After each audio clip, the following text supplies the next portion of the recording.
Republik Indonesia. Di bawah slogan tema menjaga dan membangun wilayah perbatasan dengan semangat Pancasila. Samaki, Selasa 17 Oktober 2023 di Goa.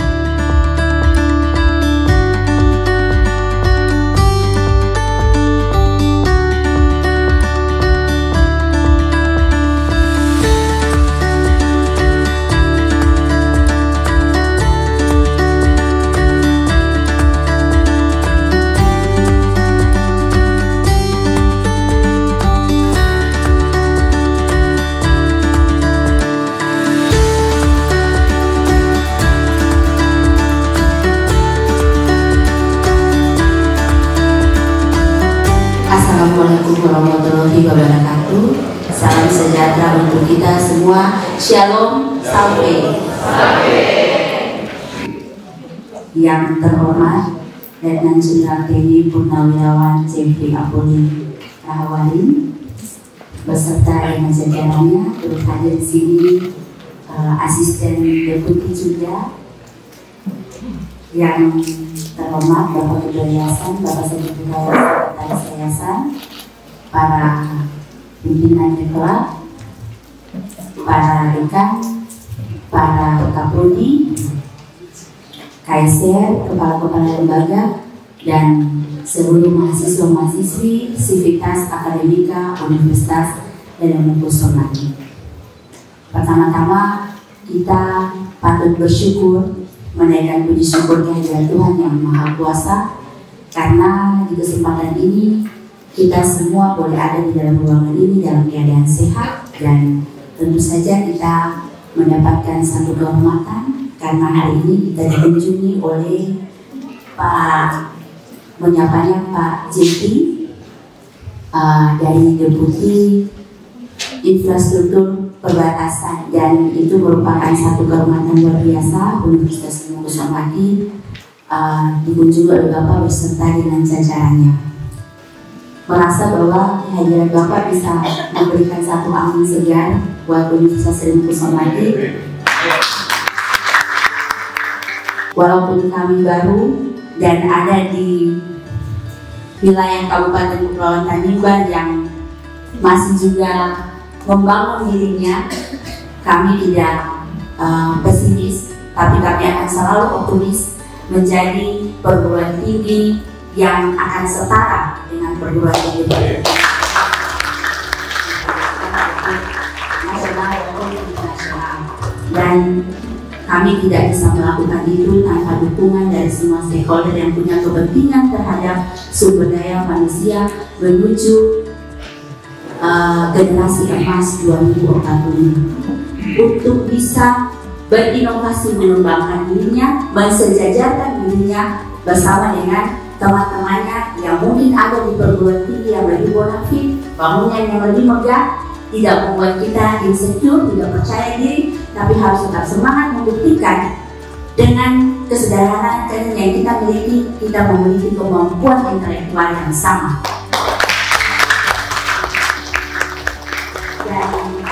Tidak panjang lebar lagi karena tadi waktu sudah begitu banyak kita diskusi dengan Pak Jeffrey hal-hal yang selama ini menjadi kerinduan untuk menyampaikannya kepada pemerintah, daerah maupun pusat. Sebagian sudah tersampaikan oleh Pak Jeffrey.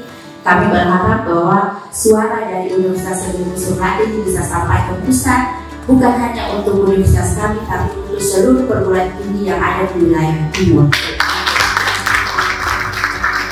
Sekali lagi terima kasih dan selamat datang untuk Pak Jeffrey dan jajarannya. Terima kasih sudah mampir di Universitas Indonesia. Semoga pertemuan kita ini menjadi pertemuan pertama dan pertemuan selanjutnya yang akan terus berjalan mengikuti perkembangan dari Universitas Indonesia. Demikian yang bisa saya sampaikan. Terima kasih untuk kita sekalian. Selamat sore. Shalom.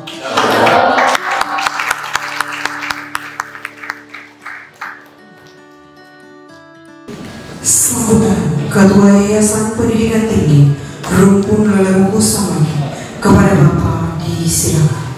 Baik, terima kasih kepada MC yang sudah memberi kesempatan untuk kami, yang terhormat Pak Jeffrey A. Rahawari, beserta dengan jajaran yang sudah boleh hadir di Universitas Lelewu Kusong lagi.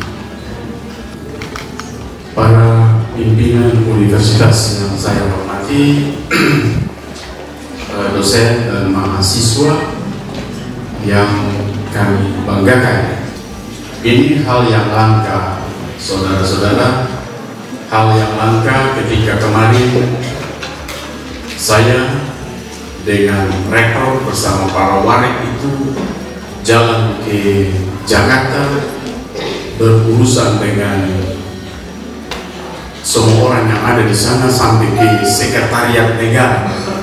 Ya, kita ketemu dengan Deputi 1, Deputi 2, kita ke gedung Nusantara 1 dengan DPR di sana juga, dan itu banyak menghasilkan bagi yayasan maupun universitas dalam pengembangannya. Hari ini kehadiran Fajar ini bukan kebetulan ya, Fajar, tadi saya bilang Fajar ya. Jar itu inisial dari Pak Jeffrey sendiri ya. Ini sudah meninggal beberapa tahun terakhir di Maluku. Para mahasiswa, para dosen, para pegawai yang saya hormati, sebagai perguruan tinggi pada wilayah perbatasan, kalau saya bilang wilayah perbatasan itu pakai istilah 3T. Jadi itu satu istilah yang dimiliki kita. Nah, Pak Jeffrey selaku orang Maluku, putra dari Maluku Tenggara, ya, kabupaten induk dari Kabupaten Kepulauan Tanimbar, dan kami Universitas Lelewu satu-satunya Pak universitas yang ada di bawah Kemendikbudristek yang ada di Tanimbar. Dari tempat sekolah tinggi kami, sekolah tinggi ekonomi, sekolah tinggi keguruan dan ilmu pendidikan, sekolah tinggi ilmu administrasi, dan sekolah tinggi hukum yang kami gabungkan menjadi satu universitas, ditambah dengan 3 program studi perikanan, sehingga universitas ini punya 12 program studi. Kami punya pendiri Bapak Jordan Alexander. Beliau punya misi yang paling besar karena rentang kendali anak-anak Tanimbar sekolah dapat mengenyam pendidikan tinggi itu harus lintas darat, laut, dan udara. Kalau bisa sampai di Ambon, kadang-kadang 1 bulan 1 kali waktu beliau punya masa baru bisa sampai di Ambon sana untuk mengenyam pendidikan tinggi, sehingga beliau punya misi untuk mencerdaskan kehidupan bangsa bagi anak-anak Indonesia yang ada di Tanimbar dengan membuka kesempatan perguruan tinggi dihadirkan di sini untuk anak-anak. Tanimbar ini dari aspek sumber daya sebenarnya tidak kalah Pak, hanya saja bahwa ketersediaan program-program itu sangat dibatasi dengan ketentuan-ketentuan, sehingga kami agak sedikit kesulitan untuk membuka program-program studi yang lain. Mungkin dengan kehadiran Bapak sebagai deputi bidang infrastruktur dan pengembangan wilayah kawasan perbatasan, apapun yang akan kami sampaikan itu bisa menjadi catatan bagi Pak Jeff balik kembali ke Jakarta untuk memperjuangkan bersama-sama dengan kami, kita satu hati untuk membangun Maluku secara umum dan Tanimbar secara khusus sebagai rumah lama Pak yang Bapak datang di sini. Saya tidak bisa sampaikan, nanti Pak Jan akan sampaikan lebih banyak. Sekian dan terima kasih. Segala acara yang berikut, acara kuliah kami yang akan dibawakan oleh narasumber kita yang sangat luar biasa, yaitu Bapak Letnan Jenderal TNI Purnawirawan Jeffrey A. Rahawari. Kepada Bapak silakan. Selamat siang, salam sejahtera bagi kita semua. Yang saya hormati Ketua Yayasan Bapak Polikarpus, yang saya hormati Ibu Rektor Ibu Ferry Agustina ya, kemudian para dosen, mahasiswa, ada di sini juga yang hadir teman saya Pak Felix ya, ya. Koi Ratu ya.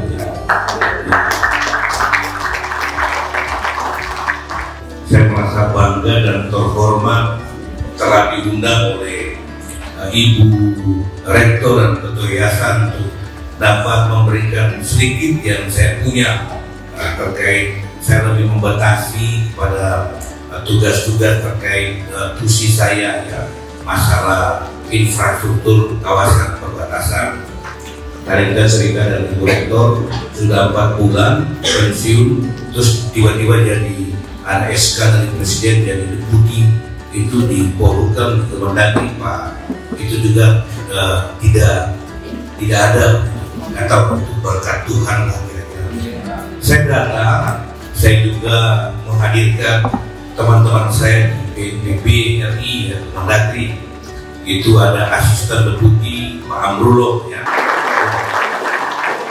Kemudian asisten deputi terkait masalah infrastruktur pemerintahan, beliau dari STPDN dan juga beliau orang Aceh Pak ya. Kemudian ada perencana ahli media ya, Pak Barlianto ya, Nababan.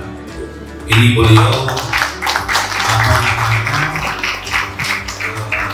di bagian asisten kemudian infrastruktur fisik yang mengontrol, merencanakan kegiatan-kegiatan fisik, misalnya jalan, jembatan, dan lain-lain.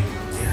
Tadi ada mungkin sakit perut Pak Remi ya, yang dari perencana ahli media Ekokesra, itu menyangkut dunia pendidikan, dunia kesehatan, itu kita yang mengkoordinasi dan mengkontrol kegiatan-kegiatan infrastruktur di wilayah perbatasan. Serta ada juga satu perencana ahli media juga sama di pemerintahan ahli. Saya juga bawa sekretaris saya ya, Ibu Bella Huta Barat ya. Ini lulusan SPDN tahun berapa Bella? 2017 ya. Ada juga satu lagi ya Pak Berdiri ya, ini Bayu juga lulusan SPDN ini 2020. Bayu ini karena ranking makanya bisa jadi ajudan ya.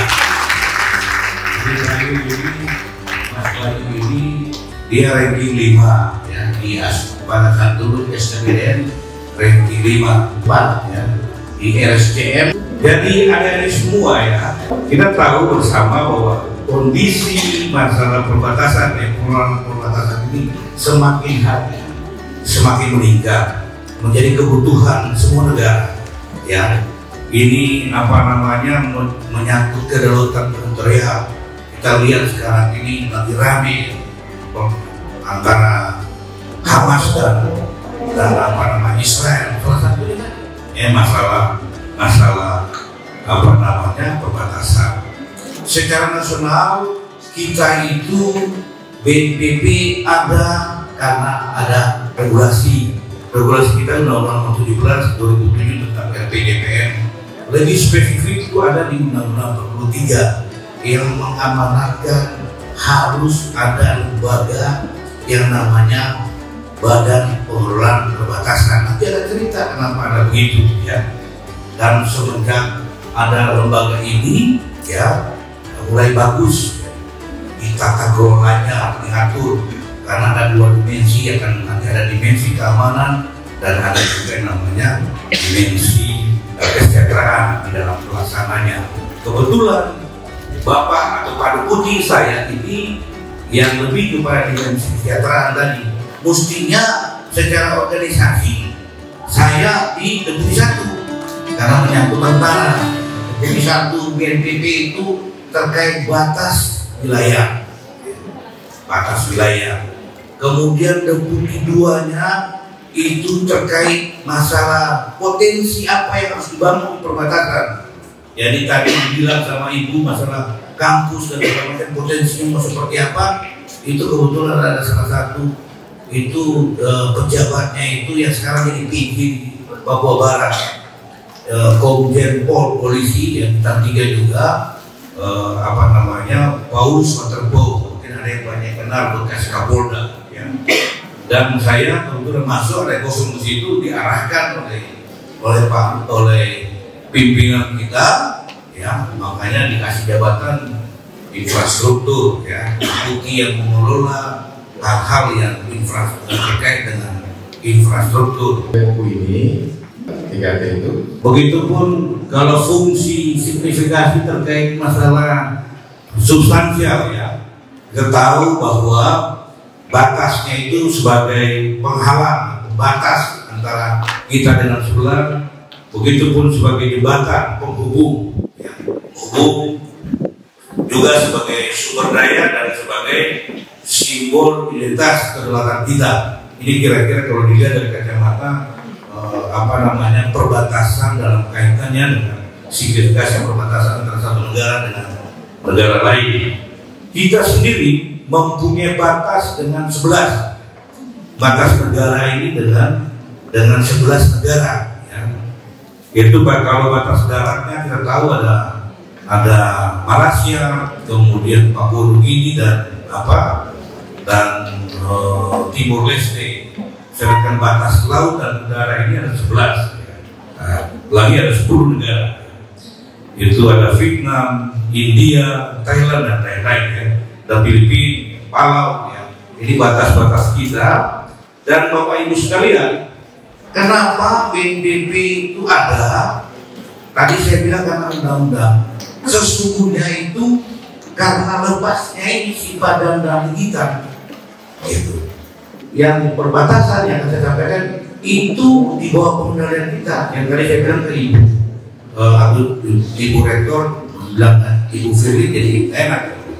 Jadi Ibu Rektor mengajukan ke saya kan panggil kementerian dan lembaga, kita akan koordinasikan bahas apa yang dimaui oleh bisa, saya bilang bisa, nggak bisa, saya bilang nggak bisa, harus begitu. Jangan ada yang kadang-kadang nggak bisa, pura-pura bisa terus gitu.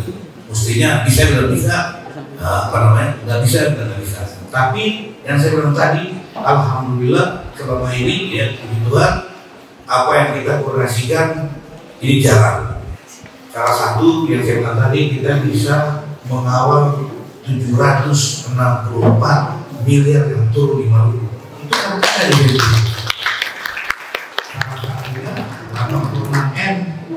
Ada yang suka produk, nanti saya akan bedakan ya, begitu. Jadi kalau kegiatan perhubungan yang terkait kawasan perbatasan, dia juga kita gitu. Masalah mau pembangunan apa itu ada di kita. Itu kira-kira lanjut.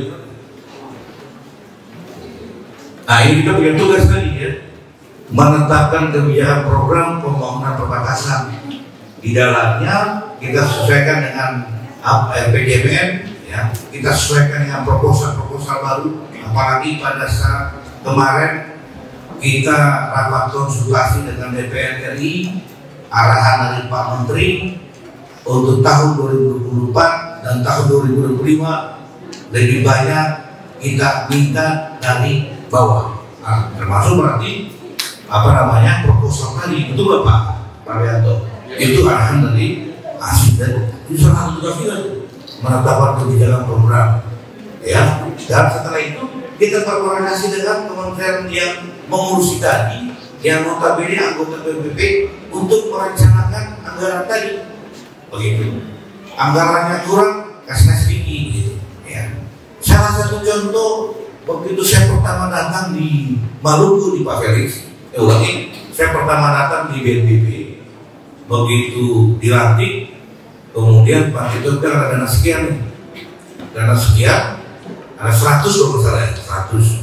Lalu dibikin apa? Ada mungkin berkata karena saya orang Maluku Tenggara, lalu Pak ini ada pengusulan dari Maluku Tenggara, tahun kemarin belum dia ngapain, berapa? 25. Karena uang cuma 100, jangan-jangan namanya 25 ketinggian nanti hangus. Tapi begitu kan, dapat yang rumah sakit Pratama itu dia. Begitu uangnya uang 25, kita koordinasi lanjutkan dengan Kementerian Teknis, jadi lebih. Ya, begitu. Walaupun pada akhirnya saya nggak peduli ya, saya nggak peduli. Itu karena bukan upaya siapa, upaya situ, upaya enggak. Ya. Tapi yang jelas pada saat kita datang, ya, kebetulan saya berencana waktu itu di atas ketinggian yang kita bisa lihat view-nya ke laut, begitu, seperti itu. Tapi biar ditutup oleh seseorang, dibikinnya di bawah, gitu. Tapi begitu dengan sonora, Abdullah ada ya, saya tetap ngomong bahwa itu saya yang bikin, kemudian peletakan batu pertama oleh gubernur senior saya hormati saya. Padahal tempatnya sengaja dipindahin biar nggak kelihatan kalau itu asal muasal dari sini, begitu kira-kira. Jadi politik lagi kan begitu, tapi nggak boleh baik ya seperti itu. Itu tadi, jadi kita menetapkan kebijakan, kemudian menetapkan rencana kebutuhan anggaran dan mengkoordinasi kegiatan terus-menerus. Saat ini Bapak Ibu sekalian, adik-adik mahasiswa, kita datang ke apa? Kita datang ke ini apa namanya ke Solaki. Ini dalam rangkaian terakhir, ya, melaksanakan Mones lah. Gitu. Karena rata-rata ada sedikit kekecewaan oleh Pak Menteri. Banyak yang dana itu kan dikasih, itu nggak kembali lagi, gitu. Dan dia ada peruntukannya, gitu. Seperti itu. Tapi banyak yang tidak maksimal. Salah satu udah datang tuh ngecek di sini, gitu. Ada misalnya tahun 2020 di sini, 2020 di sini pembangunan. Nanti saya aja sama data nggak dia yang dari kesehatan, data. Nanti saya tanya, ya, saya tanya 2020 ada 76 M, tapi terrealisasi 33, ya 33 ya, 33. Terus kemana hasilnya? Nah, kita cek 2021 berapa? 36. Ternyata bersekian. Itu harus tahu dan harus kita mengontrol sama sebagainya. Apa namanya? Apa? Kita cek. Tapi saya tidak percaya mungkin di sini ada hambatan-hambatan lain mungkin atau alasan COVID. Sekarang banyak orang memakai COVID untuk jadi tameng begitu kan, jadi apa segala macam. Tapi mudah-mudahan ini enggak. Begitupun yang lain. Ya. Tahun ini nanti ada. Saya akan merincikan kira-kira anggaran yang seperti ini ada di mahasiswa, bapak dosen segala macam harus kontrol itu gitu ya. Lanjut. Ini yang Bapak bilang tadi ya, apa namanya masalah perbatasan itu sesungguhnya terbagi dua dimensi. Keamanannya bagaimana? Yang kebetulan deputi 1 dan saya di prosperity itu ya, masalah kesejahteraan ya. Deputi apa namanya? Masalah di deputi infrastruktur. Karena juga potensi deputi 2 juga seperti itu. Jadi kira-kira seperti itu. Lanjut saja ya. Ini harus kita lakukan biasa sambil yang menghagam atau tokisa. Jadi kira-kira seperti itu. Ya. Saya pikir karena sudah bantu-bantu, saya langsung ke sini aja yang lain ya. Ini yang saya bilang. Ini 2023. 2023 ini macam-macam nih. Ada apa ya? Ada ya pres apa namanya? Ya, coba dibaca Pak Barli ya. Oh, Bayu aja, Bayu ya. Ini macam-macam. Ini yang untuk 2000 atau saya dikasih ke Ibu. Ya, seperti itu. Ini macam-macam nih. Ada pembangunan apa lagi nih? Ya, pembangunan ruang laboratorium. Laboratorium dari mana? Pembangunan ruang laboratorium bahasa beserta perangkatnya SMK Negeri 7. Ada nama SMK Negeri 7 ya sini ya? Kepulauan Tanimbar. Ya. Oh, ini kecil ya, 780 juta ya. Kayak gitu-gitu. Ya. Pembangunan ruang UKS beserta perangkatnya SMP Negeri 1 Tanimbar Selatan. Gitu-gitu. Ini karena mereka dilajukan. Itu makanya nih, gitu. Pak Cornelis salah ya. Pak Cornelis ya. BPD. Pak Cornelis saudara beliau agak lebih aktif, sama salah satu yang aktif sama dari 4 BPPD jadi kita punya di Provinsi Maluku ini ada 4 wilayah perbatasan Dari 4 itu ada 2 yang agak aktif, Pak Daniel Kusapi, orang yang di sini guys, Pak Daniel Kusapi dan Pak Korpornen di sini. Salah satunya dapat ini, aku kasih macam-macam. Ini Bu kira-kira. Saya kira mungkin lebih banyak Bapak Ibu tanyalah ya adik-adik ya. Jadi nggak terlalu supaya lebih banyak pertanyaan baru kita jawab gitu kira-kira. Itu kira-kira bagaimana tugas-tugas kita ya terkait bagaimana memberikan pemenuhan terkait masalah infrastruktur di kawasan perbatasan. Kalau tadi niatnya Pak Sapa, tapi bukan dari saya ya, dari Pak Sapa, Pak Polikarpus ya, saya tadi dulu di ruang ruang rektorat, begitu lihat baca Pak Polikarpus, mudah-mudahan dia ada kopi hitam, kalau nggak bisa kena, kita kan begitu ya. Saya kira itu, silakan banyak pertanyaan. Mungkin saya kira itu dari saya akhirnya ambil lagi kopi Warindaya. Kita dengan Ibu Rektor di depan, ya boleh ya. Ini ngomong sedikit langsung mereka terus dia. Ibu dengan Pak Cari ini Iya. kakak senior di SMA sama-sama dengan Iya. Tapi tentunya begitu saya lulus SMA, Ibu Rektor mungkin belum lahir. Iya. Jadi kebetulan ini cerita intermezzo sebelum bertanya. Pak Deputi ini, Pak Jeffrey ini juga memimpin salah satu organisasi SMA 1. Ada Semansa, ada Smatu di Ambon, ada juga Forsmatu. Nah, saya jadi ketua Forsmatu seluruh Indonesia. Kalau untuk dunia pekalai begitu, iya, tapi tidak pekalai. Tapi pekalai galau-galau begini, galau-galau buka kan. Tapi begini-begini walaupun bisa garu-garu buka, tapi saya orang nomor 2 di Pertina Pusat. Orang yang begini, jadi di Pertina Pusat dari tahun udah 12 tahun. Jadi ketua, kalau dulu mungkin Pak Felix tahu Hani Budoyo, ya, ketua Pertinan yang punya Minakartika dan ketua Pertina Maluku. Kalau saya jadi ketua Pertina provinsi itu di jauh di Sumatera Selatan, ya kita jadi ketua Pertina di tempat daerah lain. Kalau di pusat di nah ya, Pertina itu tinju, ya, Persatuan Tinju Amatir, begitu. Tapi lama-lama makin berkurang. Ada salah satu mantan petinju sini itu orang sini kan, Leti, Apollo Leti, itu orang. Nah seperti itu. Jadi saya orang nomor 2 di Pertina Pusat. Sudah 12 tahun juga jadi penasehat. Tadi Ibu ngomong Ternate, kita punya sepak bola juga. Mudah-mudahan ini dia menular kalau doa Pak Polikarpus tadi itu mudah-mudahan menular. Saya juga jadi penasehat klub sepak bola Liga 2 Maluku United, Maluku Utara. Karena kebetulan Maluku Utara United ini kita beli dari Kota Sidoarjo, langsung tiba-tiba kita di Liga 2. Itu latar belakang saya ya, Maluku Utara. Mana Rotterdam ya? Oh saya kira ya. Itu kira-kira lah. Ibu mungkin dulu berdiri ke lapangan, kita duduk. Ibu duduk. Jadi adik kelas jauh ya. Adik kelas jauh. Coba kalau adik kelas dekat, rasa-rasa mau rasa saya.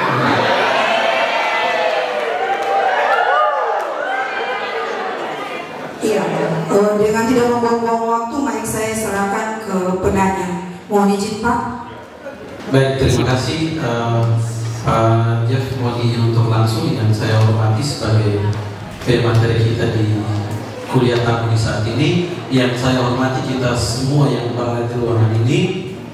Ada beberapa hal prinsip yang kemudian perlu saya sampaikan, yang kemudian juga menjadi kekecewaan juga bagi kami di wilayah keterbatasan.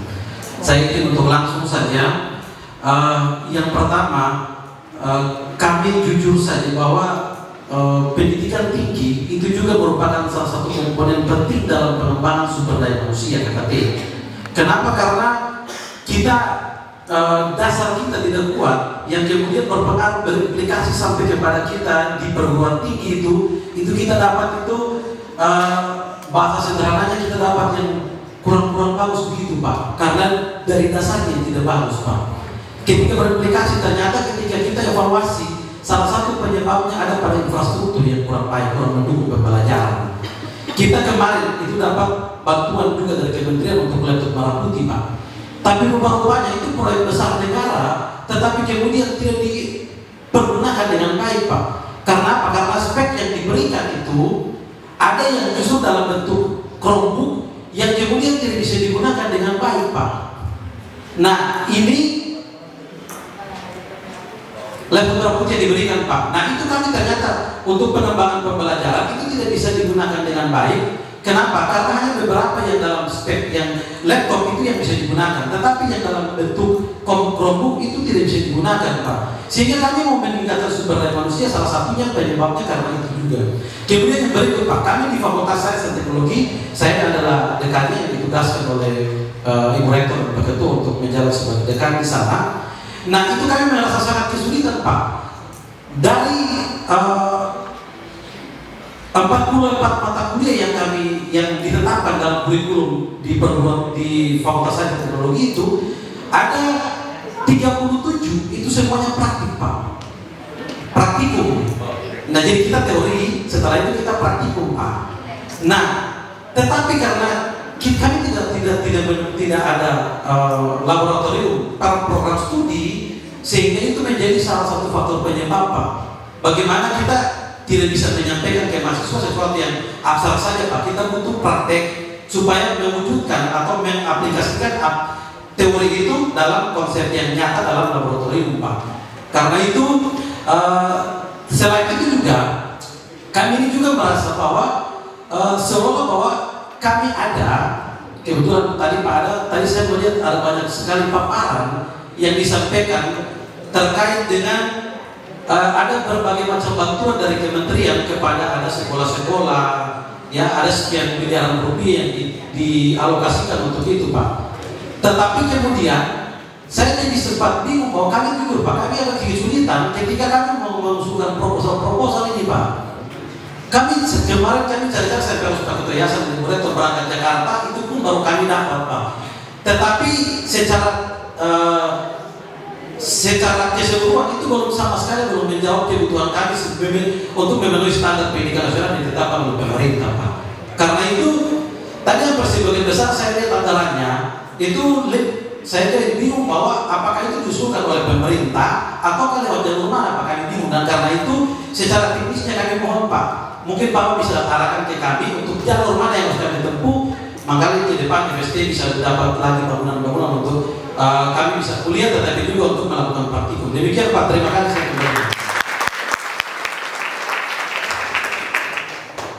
Oke, terima kasih atas kesempatan yang diberikan kepada saya. Perkenalkan, nama saya Losher Walu dari Program Studi Pendidikan Bahasa Inggris. Di sini saya ingin bertanya, namun sebelum itu saya akan memberikan satu pernyataan bahwa terkait dengan materi yang Bapak sampaikan, kami sangat mengerti secara detail. Di sini saya akan bertanya Pak mengenai infrastruktur yang dibangun. Masalahnya begini Pak, di daerah saya infrastruktur yang dibangun itu contohnya berupa pasar yang ada di daerah kami dan seperti laboratorium yang berada di sekolah-sekolah yang dibangun Pak. Sudah dibangun, berulang kali direnovasi, namun tidak dipakai. Bagaimana cara Bapak untuk menyikapi hal tersebut? Terima kasih Pak. Jadi begini, yang pertama Pak, dengan sains dan teknologi ya. Tadi Bapak lupa bilang nama Pak, ya maaf ya Pak. Nggak apa-apa, nanti nama pas ketua keluar yang kemudian bisi-bisi saya gitu ya. Jadi tadi saya bilang proposal itu sebetulnya kurang pas juga dari saya. Salah satunya proposal, tapi mekanisme jalurnya itu anggaran itu kan tentunya di sini ada Bapeda, ya Bapeda. Jadi kalau terkait masalah perbatasan dengan kita itu biasanya kita kejar. Saya begini, saya dapat informasi di Maluku, kebetulan di daerah A begitu, kebetulan di Maluku saya lama di NTT, dia mau ada satu hal, dia mau tentang ini, saya tidak bilang proposal kepala badan perbatasan supaya koordinasi dengan BPPD gitu. Jadi dan BPPD-nya mengajukan rencana anggaran ini ke atas gitu. Nah, maksudnya ke Bapeda. Tapi biasanya saya waktu kita kemarin ke Aru, ya di Aru, itu ternyata begitu banyak yang dari badan perbatasan mengajukan, tapi rupanya Bapeda ini dia kan sub dapurnya di situ, semua masalah banyak di situ. Jadi banyak yang dia tidak akomodir begitu.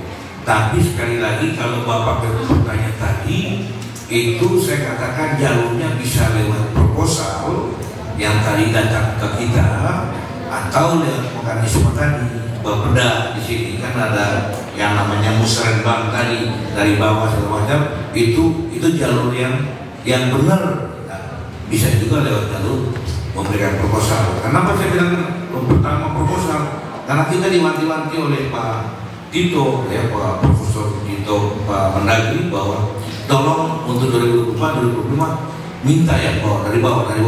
Itu makanya saya tadi lebih banyak ngomong proposal. Tapi kalau mekanisme tadi Bapak nanya, ya tentu tadi antara badan perbatasan atau langsung ke Bapedanya. Tadi yang terpampang tadi itu juga nggak semua proposal. Ada yang bicara dengan kita segala macam, kan tentunya kita rapat juga di pusat begitu kira-kira. Itu jalurnya seperti itu. Kemudian tadi nama siapa tadi nama? Loce. Oh iya, Loce ya. Masalah banyak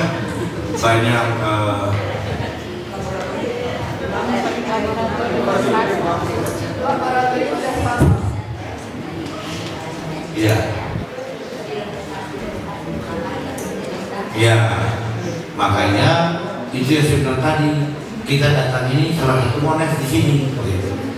Ya, jadi kenapa? Nggak usah bilang lihat tadi, ini masalah Maghrib rumah sakit itu gitu.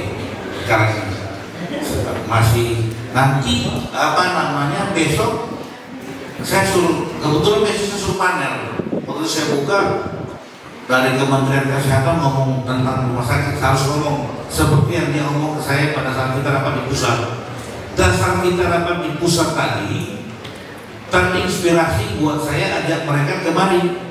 Ada 7 apa 6 Pak yang datang dari KL. 6. Itu rapat kita di pusat. Lalu saya lihat, loh ini kok ada anggaran sekian, kok nggak begini kalau begitu ini ada yang berjalan bikin surat kita bikin monet di sini. Salah satunya karena saya juga ingin tahu sebagai anak kandung yang tadi dibilang Pak Polikarpus tadi. Oleh Pak Amrullah, kita Pak Menteri bilang bikin tempat lain juga dengan menggunakan lebih banyak lagi, betul nggak Pak? Beliau disposisi seperti itu, tapi nanti berikutnya setelah di sini.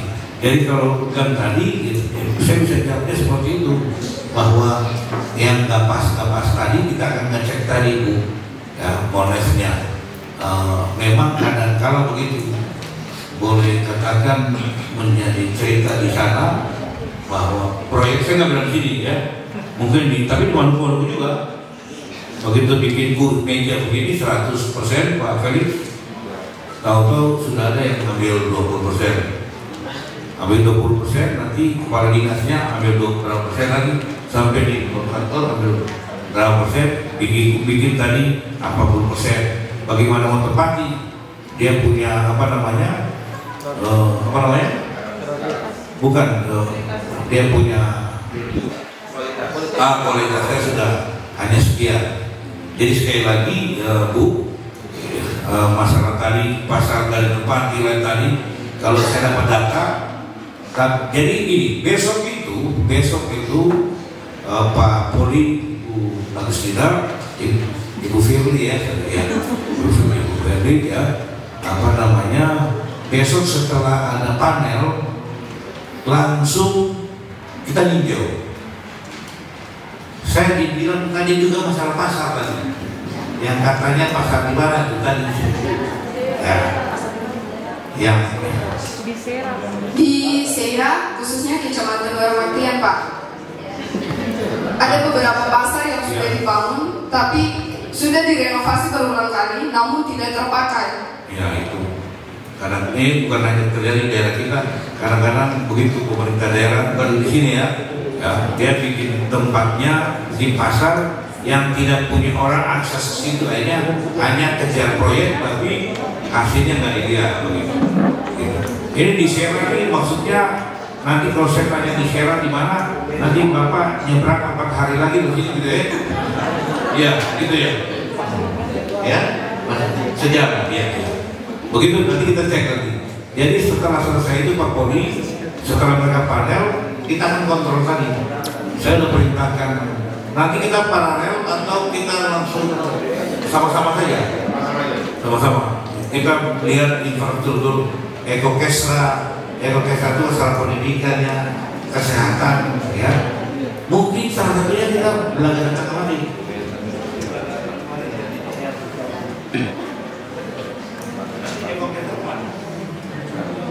Kita putar salah satu yang ya, biar yang Kementerian Pendidikan ikut catat ini gitu, ya.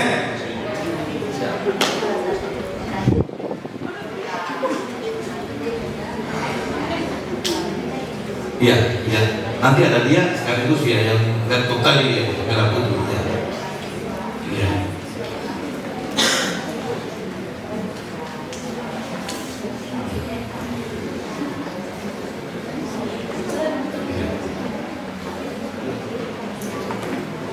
Iya. Jadi kita deh, Ibu Rektor lagi bisik-bisik. Bercanda ya biar. Semua yang di sana tunggu sebentar ya, kita mau bisik lagi. Jadi kira-kira seperti itu ya. Mungkin ada tambahan dari kebetulan masalah infrastruktur ini. Boleh jujur saya baru 1,5 tahun di sana ya di BNPB. Ada tambahan dari Pak Mardianto? Ada? Nah silakan. Ya. Ini beliau ini adiknya yang pemain band apa? Ini Mardianto, nama Pak ya? Ya. Baik, terima kasih Bapak Ibu. Shalom saudara, Tuhan berkati untuk kabupaten. Tadi Mbak, tepuk tangan buat semua. Semangat untuk kampus ini, dengan doa kita bersama akan lebih maju. Puji Tuhan. Untuk menanggapi pertanyaan tadi dari Pak Dekan, memang Chromebook isinya itu adalah aplikasi Pak, yang tidak sama dengan laptop pada umumnya. Jadi ada pertanyaan Chromebook dari Pak ya. Dan itu memang merupakan acuan daripada Kemendikbud pada regulasi yang terakhir Pak Deputi. Jadi sebelum-sebelumnya tidak masuk dalam seolah-olah kayak Chromebook ini harus diberi, yang ini tidak. Ini supaya penyeragaman Pak. Karena sistem yang masuk di dalam aplikasi itu adalah terkendali dari pusat. Itu jawaban saya mengenai Chromebook dan Pak. Yang kedua, usulan program kegiatan dan anggaran, kita mengenal istilah e-Krisna. E-Krisna itu aplikasi sistem yang masuk usulannya dari kabupaten kota, disampaikan nanti melalui provinsi, kemudian disampaikan kepada pusat. Namun kalau bicara kampus ini Pak, sesuai dengan Undang-Undang Pendidikan Nasional, merupakan kewenangan provinsi mengusulkannya. Untuk pembangunannya, kampus ini adalah kewenangan pusat. Jadi tidak bisa masuk dalam kelompok DAK atau dana alokasi khusus sebagaimana diatur di Undang-Undang 23 tahun 2014. Jadi ini untuk kampus ini Pak tidak masuk dalam kategori kabupaten kota. Namun dia bisa masuk di slot di APBD kabupaten kota yang namanya dana hibah. Dana hibah di dalam pengaturan di PP 58 2007 bahwa pemerintah daerah dapat memberikan hibah baik kepada organisasi, sekolah ataupun yang lainnya. Jadi bisa juga kita mengajukan ini dalam kelompok dana hibah baik dari kabupaten kota maupun provinsi. Kalau suap dari pusat nanti merupakan APBD yang reguler atau APBD murni di pusat, kecuali nanti dukungan Pak Deputi, kecuali Pak. Kita akan coba dukung ke Menteri sekaligus. Tepuk tangan buat Pak Deputi. Semangat untuk Pak Deputi. Kemudian untuk menjawab tadi adik kami yang menanyakan tentang infrastruktur pasar atau pedagang kosong, kami mengusulkan inilah manfaat ada kampus di sini Bu. Kita coba nanti melakukan BIMTEK, bimbingan teknis bagi UMKM, usaha mikro, kecil dan menengah. Nah, di dalam pemberlakuan UMKM ini nanti ada program di pusat Pak Deputi yang namanya Wira Usaha Pemula yang dapat diberikan bantuan baik dari pusat maupun dari provinsi atau kabupaten kota, sehingga pasar yang dimaksud tadi tidak kosong lagi. Pelaku UMKM-nya bisa masuk di dalam komponen pasar tadi. Untuk laboratorium juga sama, dia juga bisa masuk di dalam kelompok itu, bisa juga menjadi usulan, mungkin jadi paket nanti, paket yang menjadi kabupaten ini. Demikian yang bisa kami sampaikan sebagai tambahan jawaban terhadap penanya di sini, dan kami bangga terhadap kampus ini. Tuhan Yesus memberkati. Shalom. Ini jawaban 100 ya. Jadi Pak Barlianto Nababan ini sejak BPP berdiri ya, orangnya udah ada nih ya. Orangnya begini-begini aja nih kayak Pak Barlianto ya. Kita sejak BPP ada ya. Jadi karena Pak Barlianto bilang tadi sesuai regulasi bahwa itu kewenangan pusat kampus, berarti nanti Pak Barlianto itu bertanggung jawab ya. Jadi pengajuan ke kita pusat gitu ya. Pak Barlianto main buka kartu aja di kepada tapi nggak apa-apa, hanya bercanda ya. Tapi bagus Pak Dekan, nanti tolong catat nomornya ini Pak Barlianto, walaupun memang tusinya bukan di dia, di Eko Kesra ada satu, tapi kejar ya Pak Barlianto ya. Udah luar biasa. Gantian tadi udah mengangkat saya, sekarang kita tepuk tangan buat Pak Barlianto. Kalau tadi namanya aplikasi aplikasi yang anggaran masuk kabupaten Ramadan, Krishna ya. Itu tadi yang seperti tadi. Nanti Bapeda, kemudian BPPD ke Bapeda, lalu dia kabupaten provinsi, itu mekanisme yang saya bilang tadi lewat Krishna. Tapi yang saya lebih tadi lebih kepada pendekatannya, aplikasinya, tahu lagi proposal juga bisa. Rupanya ada regulasi bahwa berarti kita langsung tidak begitu ya. Ya Pak Barlianto tolong ya dekat Dekan. Siapa namanya Pak? Yosef Batunde. Pak Yosef ya. Ya silakan. Masih ada lagi dua, silakan ya. Apa cukup ya? Silakan ya. Ya, baik, terima kasih atas kesempatan yang diberikan pada saya. Perkenalkan, nama saya Jibiri Koratila, program studi pendidikan matematika. Iya, baik Pak. Di sini saya memiliki dua pertanyaan, tiga Pak. Sorry, tiga Pak. Tujuannya tujuh. Baik Pak. Baik. Iya Pak. Jadi langsung saja pertanyaan yang pertama. Bagaimana upaya yang dapat dilakukan oleh pemerintah dalam menjaga keutuhan wilayah Indonesia yang berada di perbatasan? Itu yang pertama Pak. Terus yang kedua, Bapak bisa lihat sendiri untuk pembangunan kami, mohon bantuannya untuk pembangunan ruang kelas Pak dari kami untuk Universitas Negeri Kusonaki untuk bisa membangun untuk kami mahasiswa bisa belajar Pak. Pertanyaan yang ketiga, apakah ada jalur beasiswa daripada Badan Nasional Pengelola Perbatasan Republik Indonesia kepada kami Universitas Negeri Kusonaki atau tidak Pak? Terima kasih.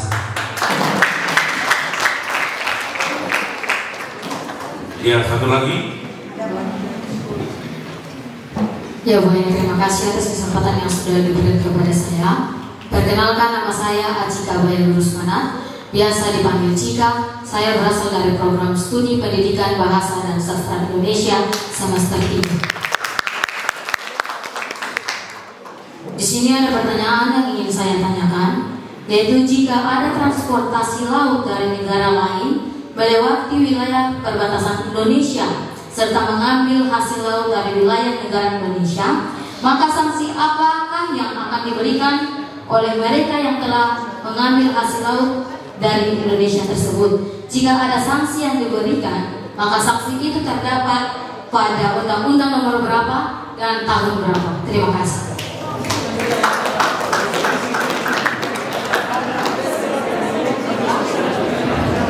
Izin Pak, mungkin itu pertanyaan dari kedua mahasiswa. Mohon izin Pak, ini ada dari dosen Pak, berkenan tanpa satu penanya Pak. Nggak apa-apa Pak dosen. Oh iya Pak. Mau 3 juga Pak ya. Izin Pak, kebetulan ini adalah Kaprodi Ekonomi Pembangunan Pak. Selamat sore Pak, izin bicara Pak. Ada 2 pertanyaan saya Pak. Yang pertama, nama Luther Batkunde.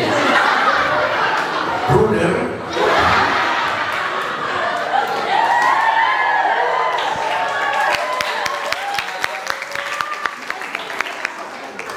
Sesuai dengan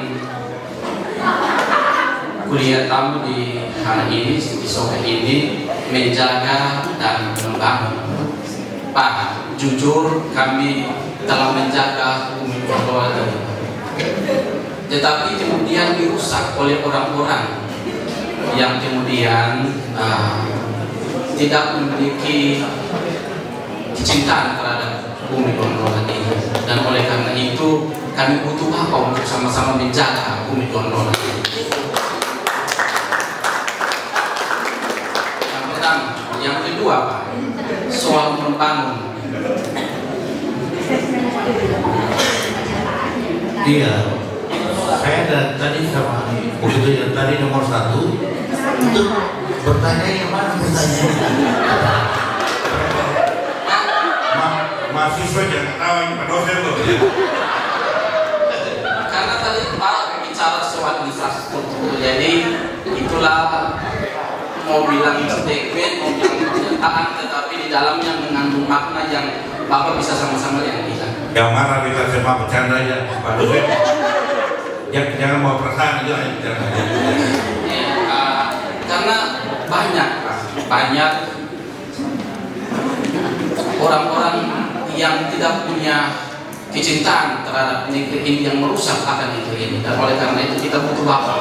Kita butuh Bapak untuk yang sama-sama membangun negeri ini. Yang kedua, membangun. Kita sudah membangun sumber daya manusia dengan kapasitas kita sebagai dosen. Tetapi kalau sumber daya manusia kita membangun tetapi tidak diikuti dengan infrastruktur yang memadai, ya sama saja Pak. Dan oleh karena itu dengan penuh kerendahan hati kami meminta biarlah jangan lewat jalur sini Musrembang sampai kepada terakhir ada di Bapak. Tetapi kalau bisa kita sirsak lah. Oke Pak, demikian yang kita sampaikan. Kurang lebihnya kita minta maaf. Terima kasih.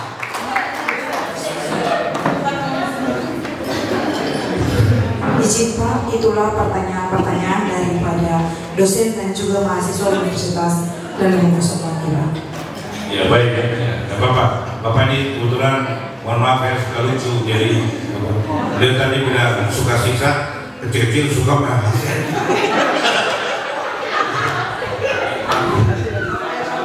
Baik ya, dia suka apa ini? Hasen itu kan ya, Hasen masih ada kan? Terbaru lagi ya. Baik ya, itu bercanda Pak Polikarpus ya. Bapak dimanapun berada, ya saya begini, kita relax ya, kita santai tapi jalan. Yang pertama terkait dengan adik matematika ya, Bapak dulu juga kuliah di matematika. dapat 2 semester di Bupati dengan Profesor atau angkatan itu Profesor Thomas Venturi, mantan Rektor Bupati, sama Profesor Gerson Ratumana. Tapi jujur aja IP-nya di bawah saya di bawah gitu ya. Cuma kalau jadi tentara jangan buah dia tapi enak juga sama mereka. Jadi kemudian yang tadi terkait bagaimana menjaga kedaulatan, saya kira banyak. Kita khususnya kami di BNPB, salah satu kita menjaga kedaulatan itu kita telah membangun 13 PLBN, pos lintas batas negara. Kalau nggak salah daerah ini ya yang untuk PLBN laut, kakaknya itu sama laki apa Aru. Ini salah satunya apa namanya kita bangun yang ke-14 di PLBN laut yang untuk ini. Itu di dalamnya PLBN itu macam-macam untuk menjaga kedaulatannya ya. Ada bea cukai di sana, ada unsur pengamanan di sana, semua untuk kegiatan bagaimana menjaga perbatasan ya. Macam-macam pelanggaran perbatasan, walaupun memang kebetulan bukan bidang saya ya, yang menangani tadi. Tidak banyak sekali pelanggaran baik narkoba, karena masalah penjualan apa namanya yang lagi top adalah TPPU ya gitu. Ya, kemudian yang lagi pakai hangat ibu dan hal-hal lain. Jadi kita selalu ditugaskan di PLBN, salah satunya kita membangun 13 pos lintas batas negara.